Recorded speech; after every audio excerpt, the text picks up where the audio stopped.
In a direct challenge to the Bush administration, Iraqi Prime Minister Nouri al-Maliki is insistent that all foreign soldiers leave the country by the end of 2011. All right, we'll do that. Hey, I'll tell you what, Nouri. Good idea. If you'd like us to leave now, we could. We of course, could definitely as soon as we'll have your head, you'll look like Mussolini in a public square in Italy in about 15 minutes. But we'll leave now if you'd like. We don't give a damn. It's your neck, not ours. You have to move the capital of Iraq to Geneva. Yeah. I think the soldiers. What's best for the Iraqis, Joe?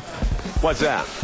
Oh, Lord. We know what's best for them. They want us to leave, but we ought to stay because we want to prevent their civil war. Yeah, you know what, baby? If they want us to leave, let's get the hell out and start spending the money on Americans. I think some of the soldiers there on repeat tours of duty would like to come home. You'll get no complaints from me. No, it's the Iraqis who are just like our allies in Europe that bitch and whine about us being in Iraq, but the second we quietly tell them we're going to start getting out of there, they start whimpering. Oh, not yet. You know, you broke it. You need to fix it. Here would be something different. Let's tell them we're getting out of there instead of mocking and ridiculing anybody who comes up with that idea, as the Republican Party has been doing. Schuster, I have no idea what you're talking about. I started this by saying if they want us out of Iraq, let's get out of Iraq. I'm dead serious. Well, tell that to the McCain campaign. Tell that to the White House, which mocks anybody who comes up with the idea that, oh, maybe we should have a timetable. Maybe we should call the Iraqis bluff and do exactly what you're suggesting. Hey, Schuster, are you Rip Van Schuster? Have you been sleeping for the past couple months? They have been talking about a timeline to get out of Iraq. 2011, I believe it is. All I'm saying here is, if they want us to leave earlier, we will gladly leave earlier. Hey, guess what? And you know what? Just because I say Maliki will be killed in 15 minutes doesn't mean I care whether he gets killed or not. I don't. Now my newscast is over. No, seriously. I don't know why I'm being attacked by saying I want to send the troops home. Why are you so hateful? Why do you want to keep American troops in Iraq even longer, David Shuster? Joe, your party, the Republican Party. Wait, hold on a second. My party? Clarify. No. Just stop right now. Put a timeout right there, because if you would like to get the transcripts of everything that I have said since 2004, I will gladly get them to you, and I will let you know that, quote, my party loathes me much more than your party, the Democratic Party, loathes me. Well, that's a whole other issue, but the fact of the matter is... No, it's not another issue, because you said your party. Okay, well, let's... The party that you serve within Congress, what about they are your the ones party? who have repeatedly suggested... What's your party? Oh, David Schuster, hold on a second, Look, I'm making the point. David, what's your party? I have no party. I'm a independent. You're independent, just like all... I'll show you my voting card. I'll show you how I'm registered later. Oh, well, that's... hold on a second. No, I feel so comforted by the fact that you're an independent. Well, I bet everybody at MSNBC has independent on their voting cards. Oh, we're down the middle now. Go ahead, David. No, David, go ahead. So anyway, you're the point an independent, David. Go ahead. But talk about my party. Are you done? Go ahead. No, I'm not done. When the fact is that I am about as down the middle as anybody on television, on any network. And Joe, you why don't you come call in up with the a cheap McCain shot campaign on that? Calling up your party. Joe, why don't you call off the McCain campaign instead of making these points? And look, I agree with you. Call off the McCain campaign? Call the McCain campaign on this card. Why don't you say to the McCain campaign the next time you're on the show, you guys should take up their offer. Iraq wants us out of there. Call their bluff instead of ridiculing people like yourself. Why wouldn't I? Do you never watch this show?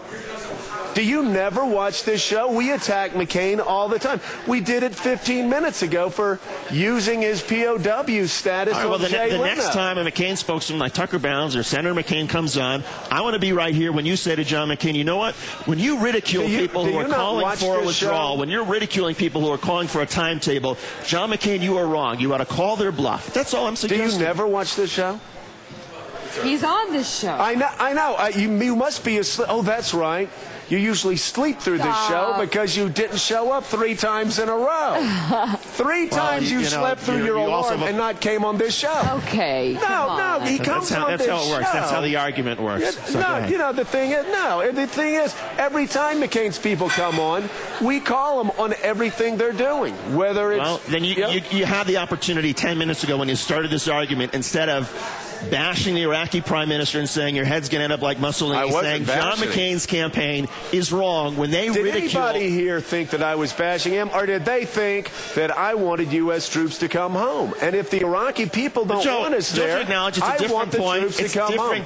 Hey, it's Willie, different from saying... Have we not been saying anytime they want us to come home, we want to come home? Yes, we did. You're supposed to go, yes, I man, you did. Try that. Yes, I man, you did. And it's not as simple as that. One final point, and you can have the last word. The final point is, it's very different to say, yes, we got to take up the Iraqis on their word, and at the same time say, you know what? When John McCain ridicules that very point, he is wrong. And if you want to say right now, we can end this argument, when John McCain ridicules the point that we got to take up the Iraqis, we got to get out of Iraq, he ridicules that, he is wrong. You can say that right now, and that's the end of this. Well, actually, you're trying to pick a fight with somebody that wasn't fighting with you as a guy. Well, you can end the fight. You can win the fight by saying John McCain is wrong. Go ahead, say it. John McCain is wrong when he ridicules people who call for a timetable. Where am I? Am I on Crossfire? I thought they canceled that show. Well, look, John McCain is John McCain's wrong for blah, blah, blah, whatever you said.